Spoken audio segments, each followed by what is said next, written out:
아무래도 지난 대선 동안에 많은 성원을 보내주셨던 대구 시민들께 한번 또 감사를 드리고, 무엇보다도 대구 지역의 또 이 대학생들이나 또 이 젊은 지지자들이 앞으로 당에서 꾸준히 활동하고 이렇게 싶어하는 분들이 많아가지고 당원 가입 안내 이렇게 하는 현수막을 저희가 게시하러 오게 되었습니다. 예, 지금 아마 비수도권으로는 지방으로는 대구에 처음 왔고요. 앞으로 뭐 부산이나 광주나 아니면 대전이나 다른 지역에서도 순차적으로 저희가 현수막 개첩하면서 당원 가입 홍보를 할 예정입니다. 아무래도 지방선거 때 저희 득표율 분석을 해보면은 뭐 대구뿐만 아니라 전역에서 전국 어디서나 대학교가 위치한 위치 인근에서는 저희 득표율이 유의미하게 높았습니다. 그렇기 때문에 이 대구 북구뿐만 아니라 대구에 또 영남대가 있는 경산 지역이라든지 아니면 또 계대가 있는 달서 지역이나 아니면 그 나머지 또 대학이 있는 지역들에도 저희가 추가적인 공략을 하기 위해서 현수막 개첩 등의 행사를 할 계획입니다. 저는 조국 전 대표가 굉장히 안 좋은 정치를 하고 있다 이런 생각을 합니다. 이게 원래 진보 진영에 그 흔히 있는 작전 중에 하나가 예전에 정의당이 그랬던 것처럼 이제 정작 민주당이 집권하게 되면은 그 옆에 있는 이중대 삼중대 정당들이 현 정권이 여권을 비판하는 것보다는 다른 어떤 공격 대상을 찾으려고 하는 그 경향성이 있거든요. 그렇기 때문에 이번에도 가장 본인이 봤을 때 약하다고 생각하는 2030을 공격의 대상으로 삼은 것이 아니냐.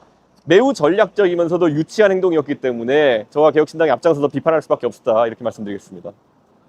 저는 전체적으로 진보 진영의 위선이 드러났다 이런 생각을 합니다. 실제로 뭐 지난 대선 때는 보시면은 이재명 대통령에 대해서 제가 토론하면서 솔직히 제가 한 발언도 아니고 사실 의심되는 발언에 대해 가지고 질문한 건데 그때는 벌떼처럼 들고 일어났던 진보 진영의 위선적인 그런 인사들이 이번 조국혁신당 사태에 대해 가지고는 입도 뻥끗하지 않고 있습니다. 조국 전 대표 당신께서도 어제 밤늦은 시간까지 기다리다가 겨우겨우 이제 변명조의 메시지만 내놓으셨거든요.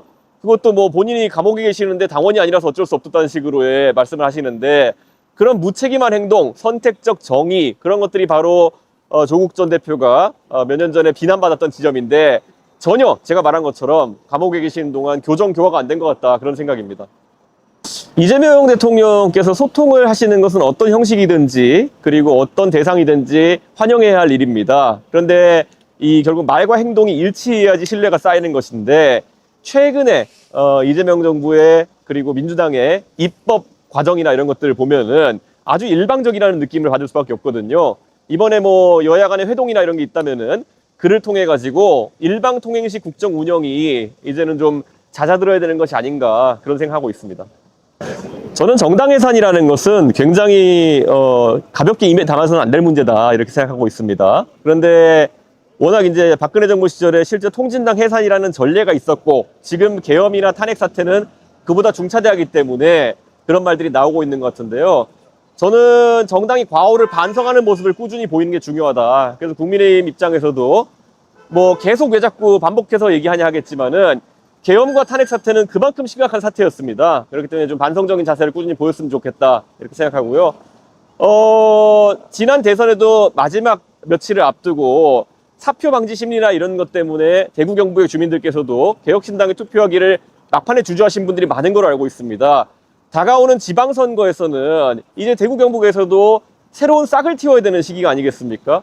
하다못해 민주당 같은 경우에는 지금 호남에서 조국혁신당과 일전을 벌일 거로 이제 예상되고 있는 상황인데 어떤 상황에서도 정치에서 경쟁은 지역민들이 이롭게 합니다. 그렇기 때문에 개혁신당이 대구 경북 지역에서 당당한 경쟁의 주체가 될 수 있도록 하시는 것이 지금과 같은 국민의힘의 안 좋은 모습을 뭐라고 할까요? 좀 표로서 혼내는 방법이 아닐까 생각합니다.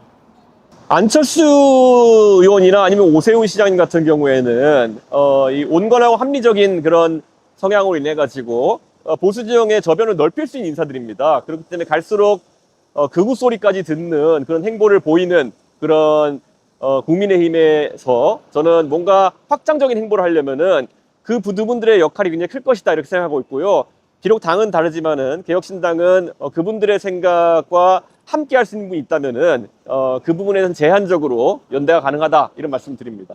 저는 보수가 위기에 있다고 생각하시는 분들이 자유한국당의 사례 그리고 그 다음에 어떻게 그것이 다시 살아났는지를 한번 생각해 보셨으면 좋겠습니다. 그때 2020년 총선을 앞두고 자유한국당이 뭐 미래통합당을 만든다 이러면서 묻지마 합치면 이긴다 이런 구호로 정치를 했을 때는 역시나 또 졌습니다. 국민들은 그런 식의 변화 없는 묻지마식 세력 분리기에 대해서 굉장히 단호하게 심판하는 경향이 있습니다. 그에 반해서 김종인, 이준석 체제가 들어온 다음에 여러 가지 혁신적 행보를 하면서 그 다음에는 서울시장, 부산시장 보궐선거부터 3연승을 했었거든요. 그러니까 저는 그게 가진 함의가 있다고 생각합니다. 어떻게 큰 덩어리를 뭉칠까에 대한 고민을 하는 것보다는 어떻게 환골탈퇴할 것이냐에 대한 고민을 해야 된다. 그런 생각을 하고 있습니다.